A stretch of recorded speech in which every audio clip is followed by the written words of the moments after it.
ሰላም።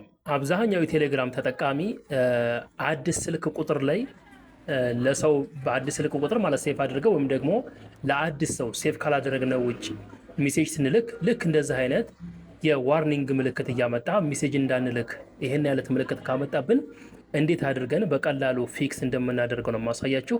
ለምሳሌ የሆነ ነገር ለጻፍና ልክ ያሳያችሁ ምን እንደሚያደርግ ልክ እንደ አድርጌ ሰንድ ስለው እንደዚህ አድርጎ ብሎክ ነው የሚያደርግብኝ።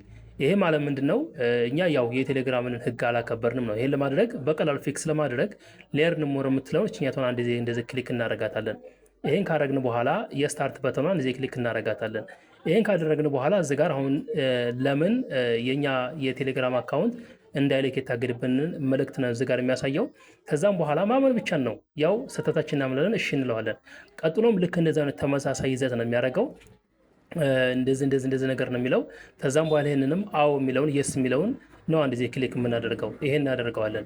እዚህ ጋር ቀጥሎ ያለው ደግሞ ያው እንደ አይነት ነገር ድጋሜ በህዝብ አካውንታችን እንዳይሆን ነው የሚለው። እሺ አላደርግም የሚለውን ነቨር የሚለውን አንድ ጊዜ ክሊክ እናደርገዋለን። ይሄን ካደረግን በኋላ አሁን ተስማምተን ጨርሰናል።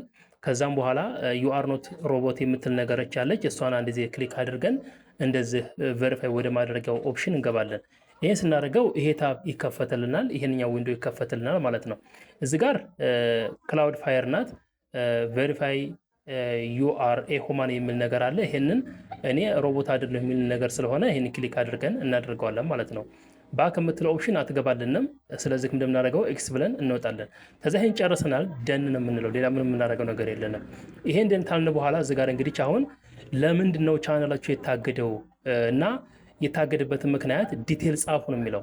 ምክንያቱም ቅድም እንደነገርኳችሁ እነሱ ቻናላችንን ይቅርታ እነሱ አካውንታችንን ወደ አዲስ ሰው ሜሴጅ እንዳንልክ የሚያግዱበን ምክንያት ወደ ተለያየ ቻናል ሊሆን ይችላል፣ ግሩፕ ሊሆን ይችላል። የተለያየ የእነሱን ህግ የሚጥስ ሜሴጅ ስንልክ ነው እንግዲህ የኛ አካውንት ሜሴጅ እንዳይልክ የሚያግዱብን ማለት ነው። ስለዚህ ምንድን የምናደርገው ያው ቅድም እንደነገርኳችሁ ስህተት ማመን ነው። በእንደዚህ አይነት ነገር ስላላወቅን ምናምን ነገር ብለን በእንግሊዝኛ እንጽፋለን። ልክ እኔ እንደዚህ እንደምጽፈው እናንተም ትጽፋላችሁ ማለት ነው። ወይም ደግሞ ሌላ ቦታ ላይ ጽፋችኋል፣ መጀመሪያ ተዘጋጅታችሁበት አመታችሁ እዚህ ጋር ፔስት ማድረግ ነው። ይሄን ካደረጋችሁ በኋላ ያው መጨረሻ ላይ እንግዲህ እንደዚህ አድርጋችሁ ይሄን ነው ብለ ሐሳባችሁን ከዘረዘራችሁ በኋላ አመሰግናለሁኝ የሚል ጽሁፍ መጻፋችሁ እንዳትረሱ። አመሰግናለሁ የሚል ነገር ትጽፋላችሁ። ታንክ ዩ ቬሪ ማች የሚል ነገር ትጽፋላችሁ ማለት ከዛ ሰንድ ታደርጋላችሁ። አሁን ተቀብሏል። ይሄ ከሆነ በኋላ እንግዲህ ከተቀበለ በኋላ 30 ደቂቃ 20 ደቂቃ ምናምን ነገር ቆይታችሁ ወደዛንኛው ወደ ታገደባችሁ ዊንዶው ትመለሳላችሁ ማለት ነው። አሁን ተመለሰናል ወደዛንኛው። እንግዲህ ልክ እንደምታዩት ይሄ የቅድሙ ቦታ ነው። የቅድሙ ለሰውየው የላኩለት ያልተመለሰ ነው። እዚህ ጋር ልክ እንደ ቅድሙ አሁንም ጽፌ ልላክ እንግዲህ ምን እንደሚፈጠር ታያላችሁ። አያችሁት? ከ20 ደቂቃ በኋላ የገባሁት እንደምታዩት ተመልሶልኛል። እገዳውን አንስተውታል ማለት ነው። እንግዲህ አሁን እንዳልኳችሁ በቀላል ስቴፕ ይሄን ስቴፕ ብቻ ተከትላችሁ ወደ ፈለጋችሁት ሰው ሜሴጅ መላክ ትችላላችሁ። እገዳው በዚህ መንገድ ይነሳላችኋል።